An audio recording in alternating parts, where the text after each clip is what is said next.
이것이 복음이다. 보라 축 성탄 아담 베이커리다. 예수님 탄생 아담의 빵집 아담 베이커리. 누가복음 2장 4절 말씀입니다.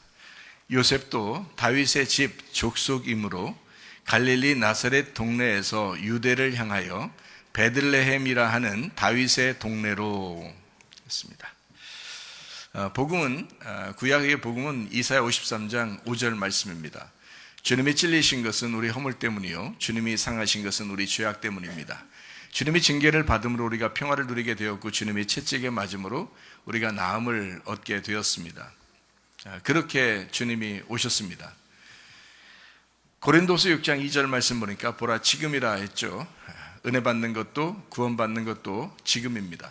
그러니까 과거에 주님이 오셨지만 그러나 지금 우리에게 은혜가 되고 그것이 우리에게 지금 구원이 된다, 이런 말씀입니다. 늘 우리에게는 지금만 있는 거죠.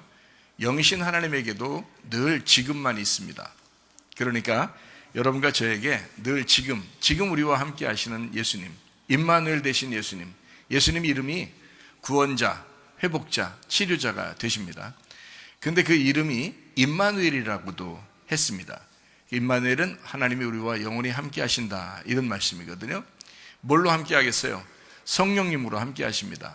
그래서 지금 성령님으로 우리와 함께 하시는 예수님, 이것이 임마누엘입니다. 임마누엘 되신 예수님, 우리와 함께 하신다. 성탄, 그러면 바로 임마누엘 되신 예수님이 우리와 함께 하신다. 또 우리와 같이 있으려고 오셨다. 이것을 성탄이라고 말하는 것입니다.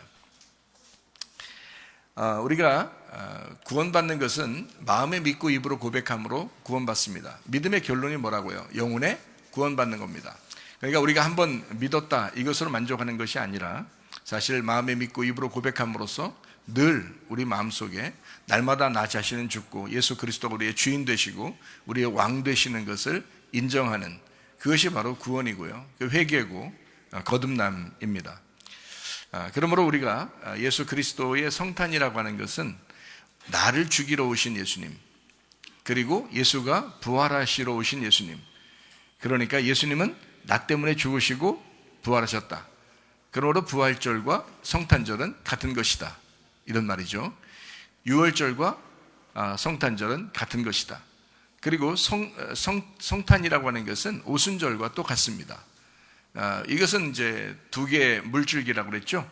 이른 비와 늦은 비, 이렇게 해서 하나는 성탄절, 하나는 오순절, 이렇게 해서 하나는 예수님 오시는 거고요, 하나는 성령님이 오시는 것이다. 자, 누가복음 2장 4절 말씀입니다. 자, 베들레헴이라 하는 다윗의 동네로 가서 아이를 낳아야 된다.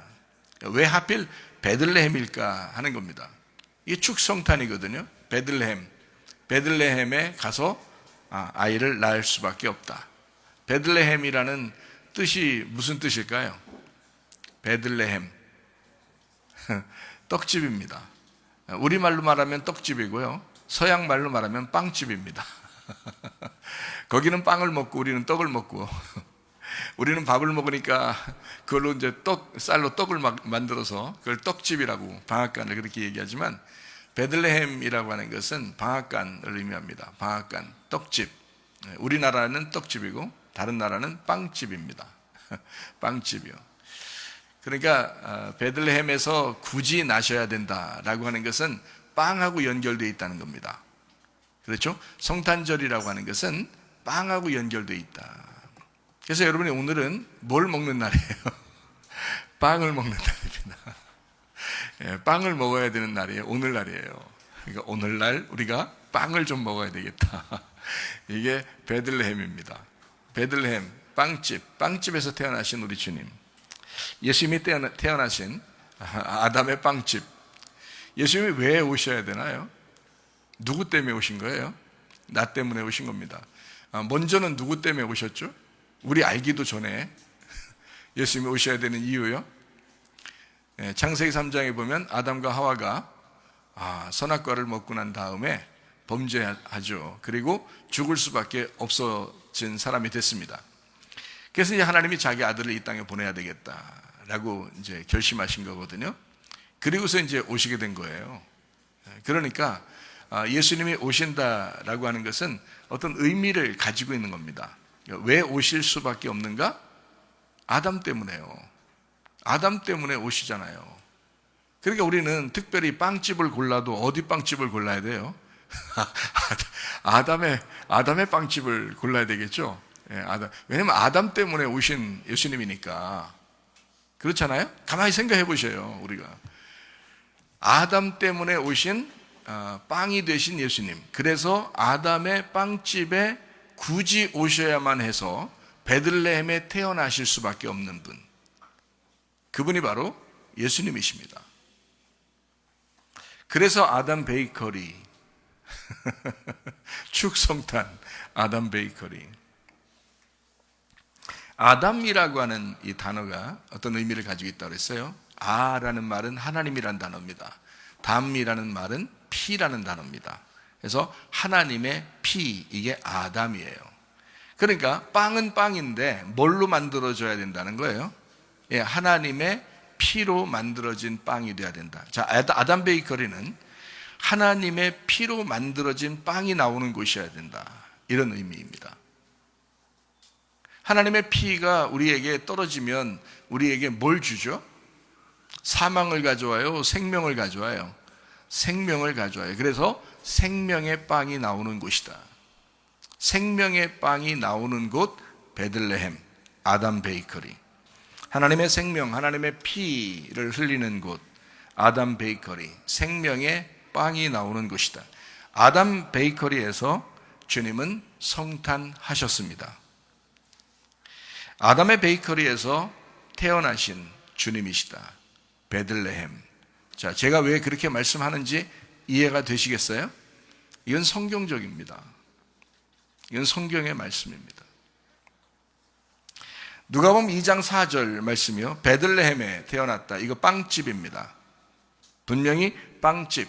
자, 아담 베이커리입니다. 아담 때문에 오실 수밖에 없는, 오셔야만 하는 아담 베이커리에서 하나님의 피로 버무린 빵을 만드는 곳. 예수님이 구유에 태어납니다. 왜 구유에 태어났을까요? 너희들이 먹어야 된다는 겁니다. 구유는 사람이 밥그릇으로 사용하는 데예요? 아니면은 짐승이 밥그릇으로 사용하는 거예요? 구유가 짐승이 밥그릇으로 사용하는 것입니다. 일부러 사람의 밥그릇이 아니고 짐승의 밥그릇에 일부러 태어나신 하나님, 왜 그랬을까요? 짐승 같은 너희들이 나를 먹어야 돼. 내가 거기 누울 테니 너희들이 나를 먹거라. 그것이 구유에서 태어나신 예수님의 본 마음입니다. 예수님의 마음. 내가 구유에 누울 테니 너희들이 나를 먹거라. 짐승 같은 너희들아, 나 먹고 사람 되라. 마늘 먹고 사람 되라가 아니라 생명의 빵을 먹고 사람 좀 되거라. 짐승 같은 너희들아. 자, 오늘 이후로부터 여러분 짐승처럼 살지 말고 진짜 아담 베이커리에서, 이 베들레헴에서 구유에 누이신 예수 그리스도를 먹으시고 사람 되시기를 바랍니다. 참 사람 되시기를 바랍니다. 그게 교회입니다. 베들레헴 교회, 아담의 베이커리, 아담의 빵집, 생명의 빵이 나오는 곳, 교회입니다. 사도행전 20장 28절 말씀입니다. 여러분은 자기를 위하여 또는 온 양떼를 위하여 삼가라. 성령이 그들 가운데 여러분을 감독자로 삼고 하나님이 자기 피로 사신 교회를 보살피게 하셨느니라. 자, 교회는 어떻게 생겨났다고요? 하나님의 피로 사신 교회다. 피로 세운 교회다. 예수 피로 세운 예수님의 몸, 예수 피로 세운, 하나님의 피로 세운 예수님의 몸, 빵, 몸, 빵. 예수님의 피로 세운, 하나님의 피로 세운 교회. 그냥 세워진 교회가 아닙니다. 여러분이 교회를 사랑해야 할 이유입니다. 하나님은 여러분 교회 사랑하는 사람을 자기를 사랑한다고 인정하는 거예요. 하나님이 자기 피로 샀기 때문에.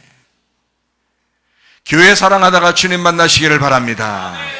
요한복음 6장 35절 말씀입니다. 예수께서 이르시되 나는 생명의 빵이니 내게 오는 자는 결코 줄이지 아니할 터이요 나를 믿는 자는 영원히 목마르지 아니하리라. 생명의 빵, 생명의 몸, 교회를 의미하죠. 예수님을 말합니다. 예수님의 몸, 교회, 생명의 빵, 생명의 몸. 요한복음 6장 51절 말씀입니다. 나는 하늘에서 내려온 살아있는 빵이니 사람이 이 빵을 먹으면 영생하리라. 내가 줄 빵은 곧 세상의 생명을 위한 내 살이니라 하시니라. 살아있는 빵, 살아있는 몸, 교회, 예수를 말합니다. 요한복음 6장 54절 말씀입니다. 내 살을 먹고 내 피를 마시는 자는 영생을 가졌고 마지막 날에 내가 그를 다시 살리리라. 살을 먹고 피를 마시는 자가 영생한다. 뭘 먹으라는 얘기예요? 예수님의 몸을 먹으라는 얘기예요.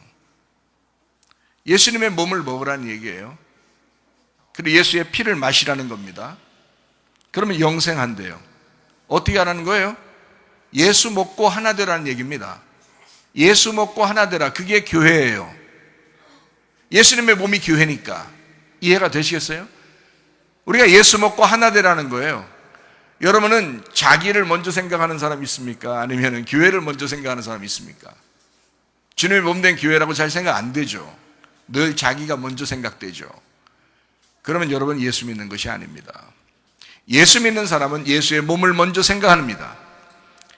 예수님의 살과 피를 먼저 먹는 것을 생각합니다. 예수의 살과 피를 먹고 마심으로써 영생한 사람이 함께 모입니다. 또 예수의 살과 피를 먹고 싶어서 모이는 겁니다. 그게 바로 교회예요.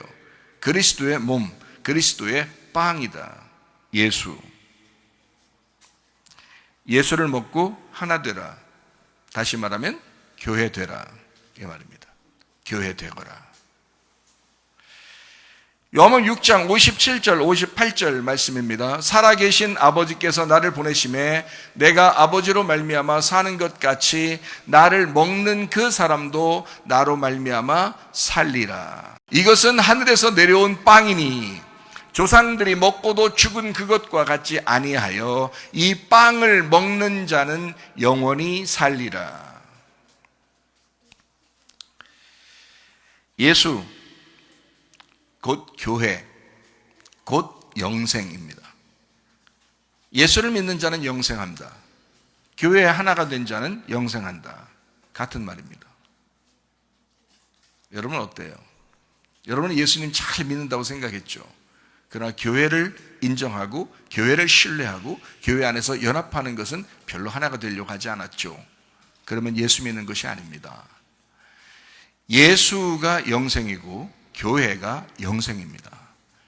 그래서 하나님의 비밀은 그리스도라고 그러고 그리스도의 비밀은 교회라고 말하는 것입니다. 예수님은 교회 때문에 이 땅에 오신 겁니다. 성탄 성탄 아무리 외쳐보세요. 아무리 할렐루야 아무리 임마누엘 아무리 외쳐보세요. 그리스도의 교회를 사랑하지 않는 자는 주님의 성탄이 그 안에 임하지 않습니다. 그러나 교회를 사랑하는 자는 주님의 성탄이 그 안에 있는 것입니다.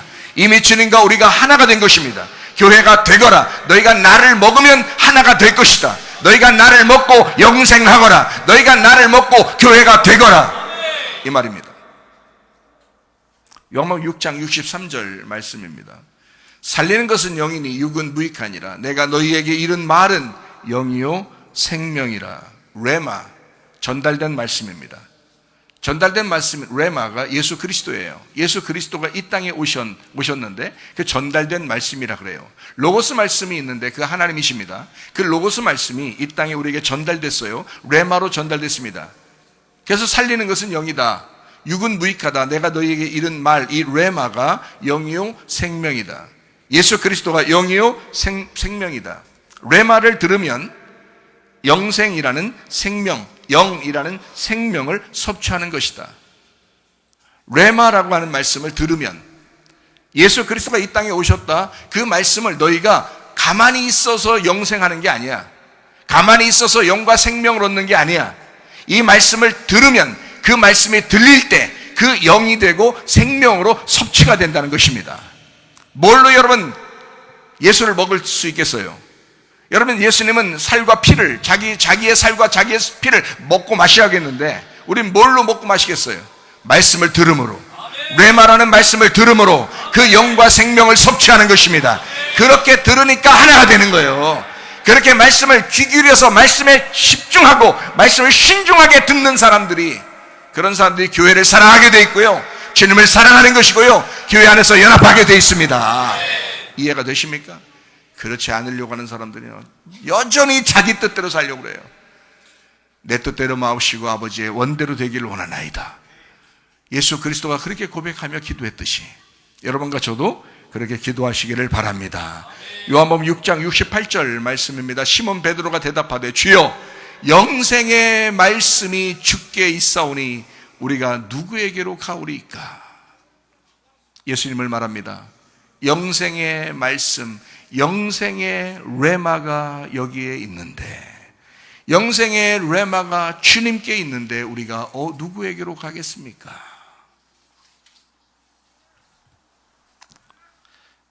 영생의 레마, 예수 그리스도, 그분이 우리와 함께 하십니다. 아멘. 말씀을 들을 때 그 영과 생명을 섭취하는 것입니다. 아멘. 말라기서 4장 5절 말씀입니다. 보라, 여호와의 크고 두려운 날이 이르기 전에 내가 선지자 엘리야를 너희에게 보낼 것이다 라고 했습니다. 크고 무서운 날이 임하기 전에 엘리야를 보낸다. 열왕기하 1장 8절 말씀 보니까 털이 많은 사람이요 엘리야는 허리에 가죽띠를 띈 사람이다 했습니다. 마태복음 3장 4절 말씀 보니까 요한, 침례 요한도 낙타 털 옷을 입고 허리에 가죽띠를 띠고 음식은 메뚜기와 석청을 먹고 있습니다. 마태복음 11장 14절 말씀에 오리라 한 엘리야가 곧 침례 요한이다 라고 증거했습니다.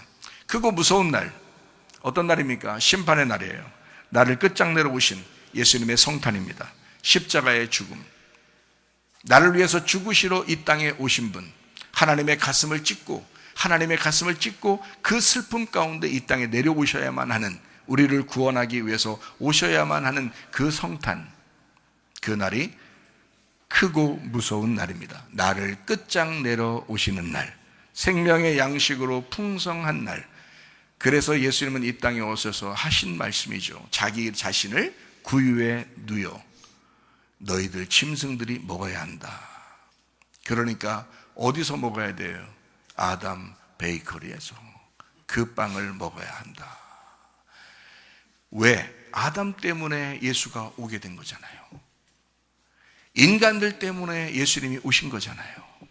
하나님의 피로 버무린 그 빵을 너희들이 먹어야 영과 생명을 얻는 것이다. 하나님의 말씀을 듣는 이유가 바로 여기에 있습니다. 생명의 양식으로 풍성한 날, 그 날이 오늘이어야 합니다. 누가복음 2장 14절 말씀입니다. 지극히 높은 곳에서는 하나님께 영광이요 땅에서는 하나님이 기뻐하신 사람들 중에 평화로다 하니라. 하나님께 영광이다. 이 영광이라는 말이 헬라어로는 독사라는 단어입니다. 이제 우리 겨다니는 이런 거 많은 얘기하는 거 아닙니다. 짐승 얘기하는 거 아닙니다. 독사라는 단어입니다. 이것이 히브리 말로는 카보드라는 단어입니다. 이 카보드라는 단어는요, 카보드 이런 단어는 영광이라는 단어가 이게 무거운 짐이라는 단어입니다. 무거운 짐. 하나님께 영광이요, 하늘에서 하나님께 영광이요, 하나님은 무거운 짐을 지셨다라는 말입니다. 하나님은 무거운 짐을 지셨다. 그게 하나님께 영광이요. 그거를 깨닫고 그분을 찬양하는 게 영광인 거죠. 그 영광을 알아주는 자가 주님을 찬양하는 거예요. 그걸 하나님이 영광 받으신다 이렇게 말하는 거예요. 찬양이 참 중요하죠. 하늘에는 영광이요, 하나님께는 영광이요, 땅에서는 하나님이 기뻐하시는 사람들 중에 평화로다 그랬습니다. 땅에서는 평화가 온다.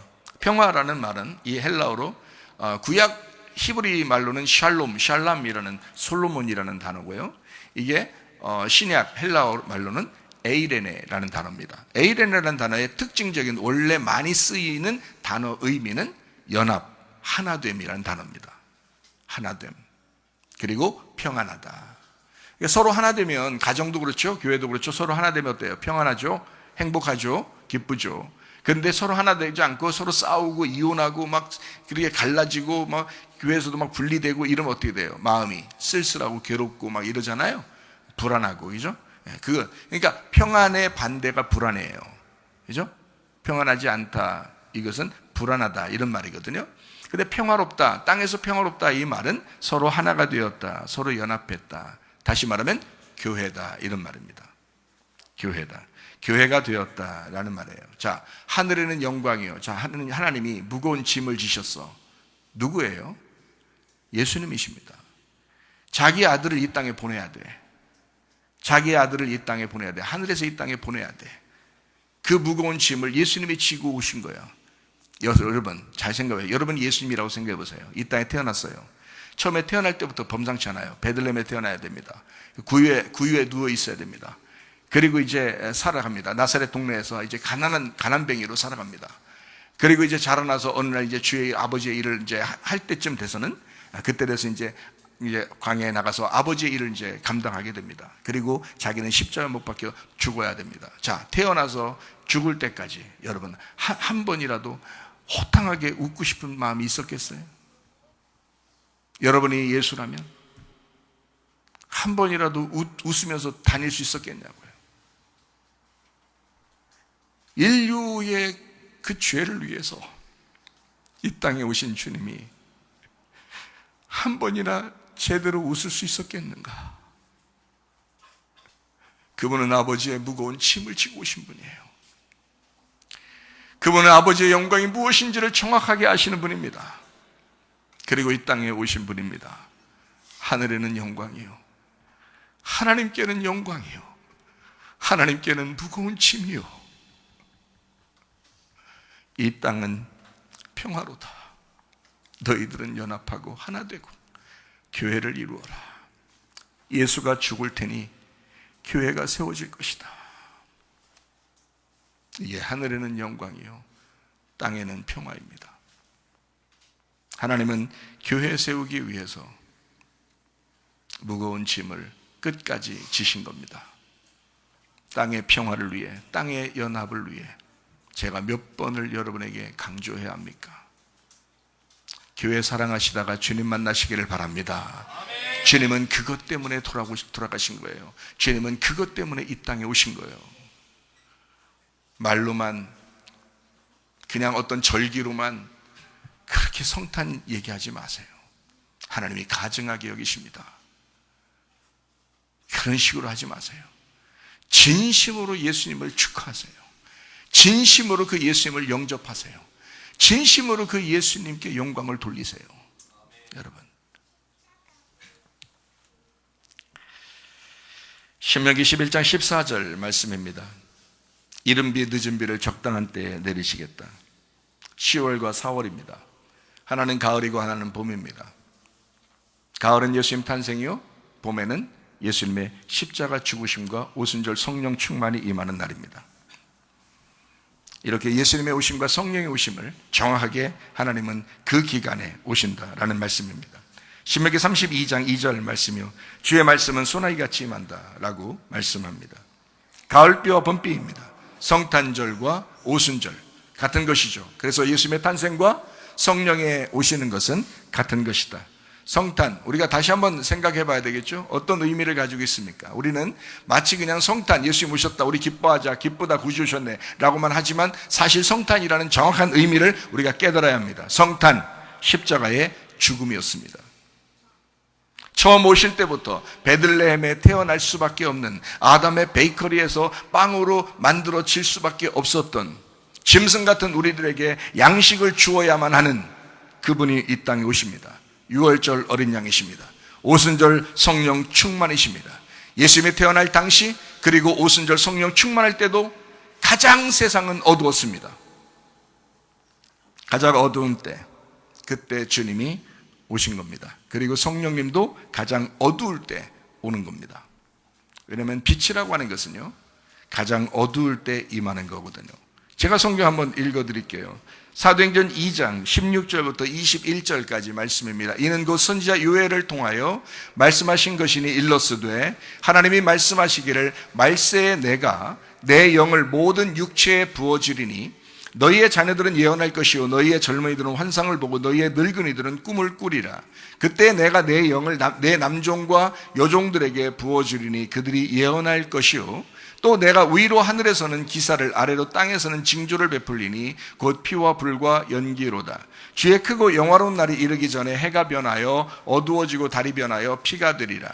누구든지 주의 이름을 부르는 자는 구원을 받으리라 하였느니라. 자, 여기서 피는 죽음을 의미하고 불은 심판을 의미합니다. 그리고 연기는 두려운 임재를 의미합니다. 그리고 해가 변하여 흑암으로 바뀝니다. 달이 변하여 피로 바뀝니다. 자, 이것을 종말이라고 합니다. 예수님만 빛이기 때문에 나머지를 싹 다 어둡게 만들어 놓은 겁니다. 그게 세상의 어두운 가운데 오신 성탄 예수 그리스도이십니다. 예수님이 오시면 크고 무서운 일이 벌어지게 될 것이다, 이런 말입니다. 여러분, 어떤 예수님을 만나시겠습니까? 여러분, 기쁨으로 예수님 만나시겠습니까? 아니면 심판의 예수님을 만나시겠습니까? 요에서 2장에는 사도행전 2장과 똑같은 의미의 내용들이 있습니다. 요에서 2장 28절부터 32절까지 말씀입니다. 그 후에 내가 내 영을 만민에게 부어주리니 너희 자녀들이 장래일을 말할 것이며 너희 늙은이는 꿈을 꾸며 너희 젊은이는 이상을 볼 것이며 그때 내가 또 내 영을 남종과 여종에게 부어줄 것이며 내가 이적을 하늘과 땅에 베풀리니 곧 피와 불과 연기 기둥이라.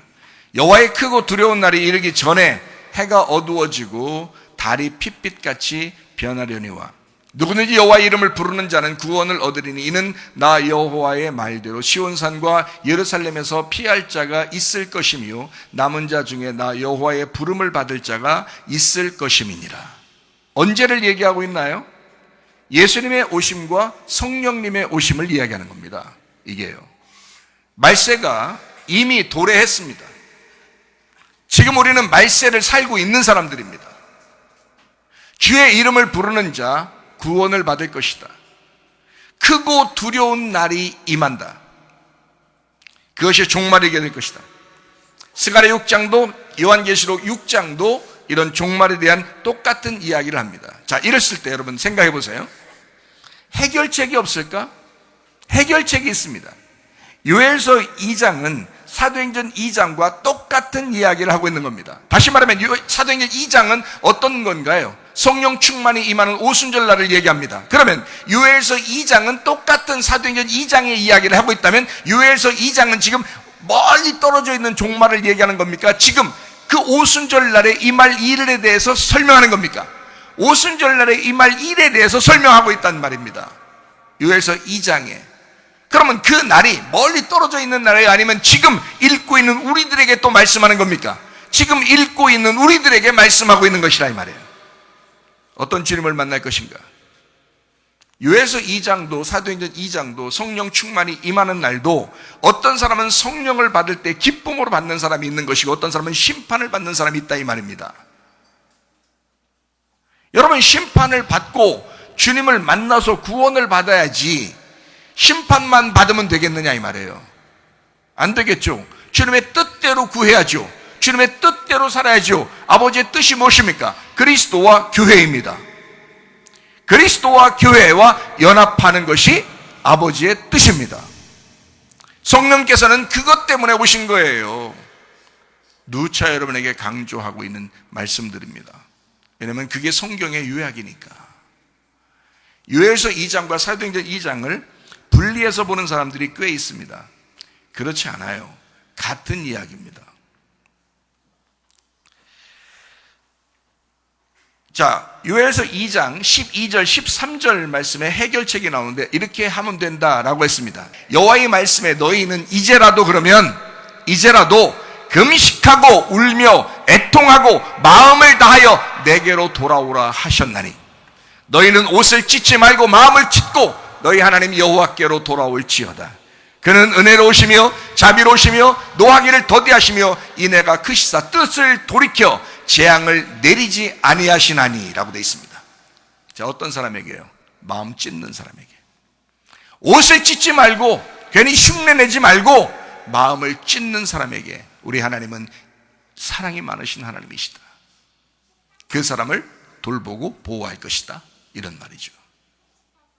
어때요? 해결책입니다. 금식하고 울며 애통하며 주께 돌아와라. 옷을 찢지 말고 마음을 찢어라. 여러분, 어떤 마음으로 성탄을 맞이하십니까? 어떤 마음으로 주님을 맞이하실 것입니까? 어떤 마음으로 성령님을 영접하실 것입니까? 마음을 찢고 애통하고. 지금 시대를 보세요. 여러분, 지금 이 시대를 보세요. 웃음이 나옵니까? 지금 이 시대에 웃음이 나옵니까? 예수 그리스도를 영접하시기 바랍니다. 사도행전 2장 36절부터 40절까지 말씀입니다. 이때 성령 충만이 임하는 날입니다. 성령 받고 말씀을 증거할 때 이 이야기가 나오는 겁니다. 사도행전 2장에 그런즉 이스라엘 온 집은 확실히 알지니 너희가 십자가에 못 박은 이 예수를 하나님이 주와 그리스도가 되게 하셨느니라 하니라. 그들이 이 말을 듣고 마음에 찔려 베드로와 다른 사도들에게 물어 이르되 형제들아 우리가 어찌할꼬 하거늘.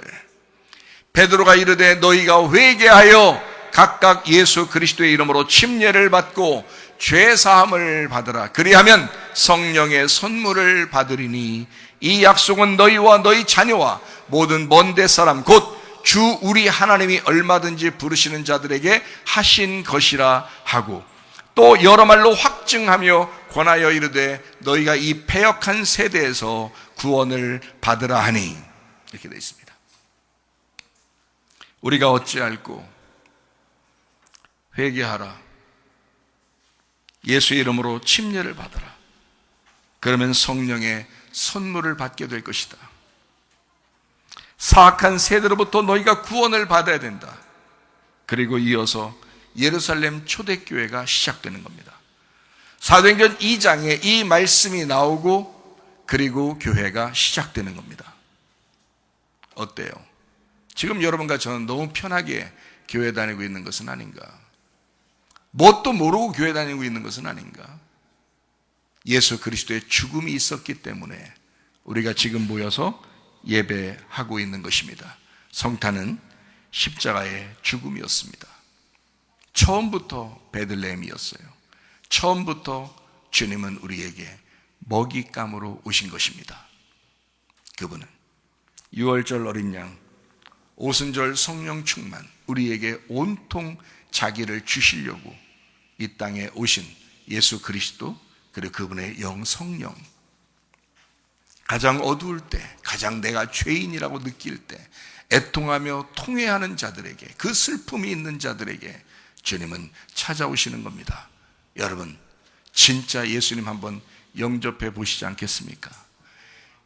정말 내 가슴을 찢고, 옷을 찢지 말고 가슴을 찢어라. 그 마음을 찢고 예수를 영접해라. 진짜 예수를 한번 영접해봐라. 예수가 너희의 주인 되도록, 너희의 가정의 주인 되도록, 너희의 왕이 되도록, 너희의 가정의 왕이 되도록 한번 영접해봐라. 그게 진정한 성탄절이다. 누가복음 2장 4절 읽고 마치도록 하겠습니다.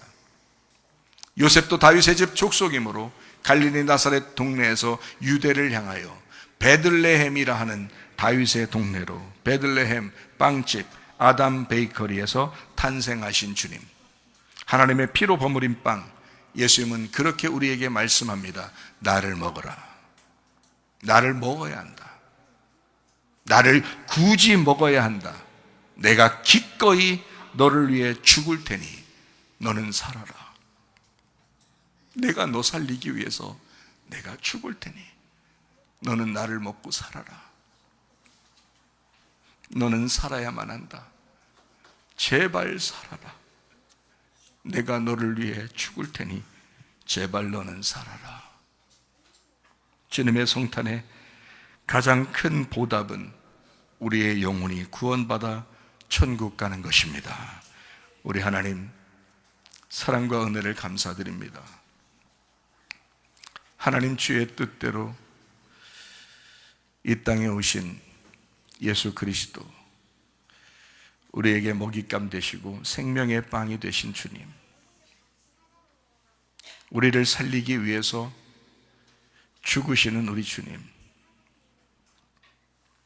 주님의 성탄을 기억합니다. 주님의 성탄을 받아들입니다.